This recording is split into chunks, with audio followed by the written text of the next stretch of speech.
Le livre des Proverbes, chapitre 31. Parole du roi Lemuel, message par lequel sa mère l'a instruit.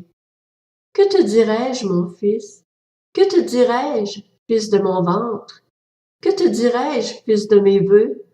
Ne livre pas ta force aux femmes, ni tes voix à celles qui causent la perte des rois. Ce n'est pas au roi, Lemuel, ce n'est pas au roi de boire du vin, ni au prince de rechercher des boissons fortes. En effet, en buvant, il pourrait oublier les lois et porter atteinte à la cause des plus malheureux. Donnez des liqueurs fortes à celui qui va mourir, du vin à celui qui est rempli d'amertume, qu'il boive et oublie ainsi sa pauvreté, qu'il ne se souvienne plus de sa peine. Ouvre ta bouche pour celui qui ne peut pas s'exprimer, pour la cause de tous les délaissés. Ouvre ta bouche, juge avec justice et défends le malheureux et le pauvre.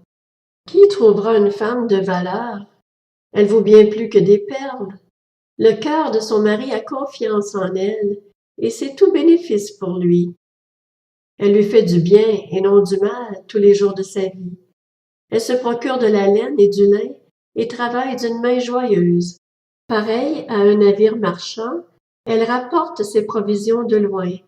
Elle se lève alors qu'il fait encore nuit, et elle donne la nourriture à sa famille et ses ordres à ses servantes.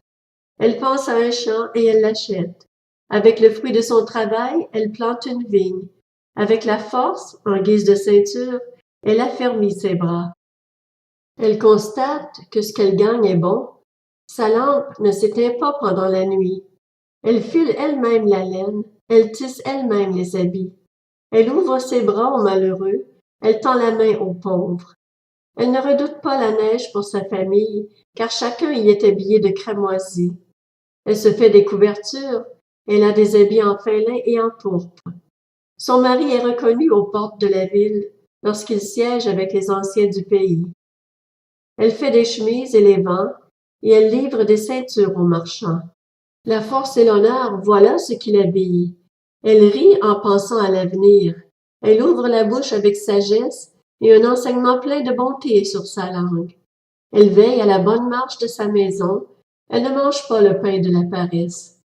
Ses fils se lèvent et la disent heureuse, son mari aussi, et ils chantent ses louanges.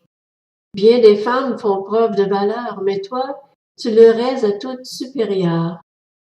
La grâce est trompeuse et la beauté est illusoire. C'est de la femme qui craint l'Éternel qu'on chantera les louanges. Donnez-lui du fruit de son travail, et qu'aux portes de la ville ses œuvres fassent son éloge.